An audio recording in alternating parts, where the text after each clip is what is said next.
ঈদ হোক আনন্দের, ঈদ হোক শান্তির। সব দুঃখ ভুলে ভালোবাসায় ভরে উঠুক আমাদের সকলের জীবন। সকলকে ঈদের অনেক অনেক শুভেচ্ছা ও অবিরাম ভালোবাসা। আজ ঈদের দিন চলে আসলাম গাজীপুরের জয়দেবপুর রেল স্টেশন এই রেলগেটে। এখানে বিক্রি হয় কোরবানির মাংস। এখানে বিভিন্ন শ্রেণীর মানুষ সমবেত হয় ঈদের দিনে মাংস কেনার জন্য। এই ঈদে বাড়িতে যাওয়া হয়নি, তাই কোরবানি দেওয়াও হয়নি। অনেকের ন্যায় আমিও চলে আসলাম গাজীপুরের এই জয়দেবপুর রেল গেটে মাংস কেনার জন্য। দুঃখের সাথেই বলতে ইচ্ছে হয়, এখানে কেজি প্রতি মাংস ৮৫০ থেকে ১,০০০ টাকায় বিক্রি হচ্ছে, যা অনেকেই কেনার সাধ্যর বাইরে। এখানে দাম কষাকষির মাধ্যমে বিক্রি হচ্ছে, আর আমাকেও দর কষাকষির মধ্যে দিয়েই কোরবানির এই মাংস কিনতে হচ্ছে। আসলেই এখানে ঈদের মাংস ভাগাভাগি নয়, চলছে দাম কষাকষির এক মহাযুদ্ধ। রেলগেটের এখান থেকে ওখানে ছোটাছুটি করার জন্য মোটেও আমি প্রস্তুত ছিলাম না, তবুও ছুটে চলতে হলো এই ঈদে এক টুকরো কোরবানির মাংস কেনার জন্য। অনেক শ্রেণীর মানুষের মিলন মেলা সত্যি আমাকে অনেক ভালো লাগছে।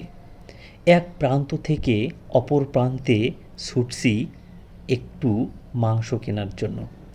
এ যেন সত্যি এক ভালো লাগার সুন্দর একটি মুহূর্ত। কোরবানির ঈদে মাংস ছাড়া তো কখনোই চলবে না, তাই মাংস কিনতেই হবে। মাংস কিনতেই এই রেলগেটে আসা। আমরা যারা ঢাকায় থাকি তারা অনেকেই কোরবানি দিতে পারি না, তাই নিরুপায় হয়ে আমাদের এখানেই চলে আসতে হয় মাংস কিনতে। এই রেলগেট আপনারা জানেন, আমরা যারা গাজীপুরে থাকি, জয়দেবপুরের এই রেলগেটে সাধারণত এই কোরবানির মাংস বিক্রি হয়ে থাকে। ছোট ছোট দোকানগুলো নিয়ে বসেছে এই কোরবানির মাংসের কেনা বেচা। এই দোকানগুলোকে ঘিরেই আজকের এই মিলন মেলা। মাংস গরিব মানুষরাই বিক্রি করে দিচ্ছেন, সেগুলো আবার স্বল্প দামে কিনে নিচ্ছেন মৌসুমি বিক্রেতারা। ফলে এলাকা ভেদে ভিন্ন ভিন্ন দামে বিক্রি হচ্ছে এই কোরবানির মাংসগুলো। এই মাংসগুলো কিনতেই এই হাজারো মানুষের মহামিলন মালা। খোঁজ নিয়ে দেখলাম এই মাংসগুলো যত সময় যাবে এই মাংসের দামও অনেক কমে আসবে। এখন বিক্রি হচ্ছে ৮৫০ থেকে ১,০০০ টাকা। একটু পরেই নেমে যাবে এই মাংসের দাম কেজি প্রতি ৪০০ থেকে ৫০০ টাকা। বিশেষত আমরা যারা ঢাকায় কোরবানি দিতে পারি না, অন্য সময়ের তুলনায় দাম কম পাওয়ায় এই মাংস কিনতে আসা। সালাম নামের একজন বিক্রেতা, তিনি বারবার হাঁক ডাক করছেন। তার দোকান ঘিরে অনেক মানুষের ভিড়। সালাম বলে উঠলেন, আরে ভাই, ৮০০ নয়, ১,০০০ নয়, ৬০০ টাকায় নিলে নেন, না নিলে বাদ দেন।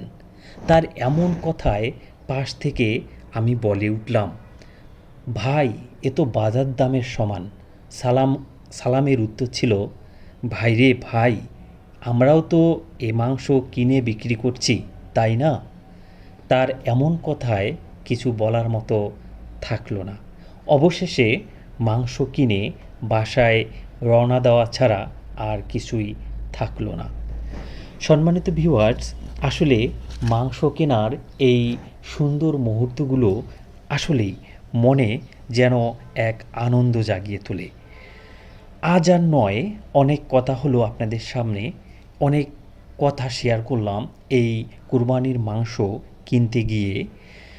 সবাই ভালো থাকবেন, সুস্থ থাকবেন। আবারও আপনাদের ঈদের অনেক অনেক শুভেচ্ছা ও শুভকামনা জানিয়ে আমার আজকের এই ব্লগটি শেষ করতে যাচ্ছি।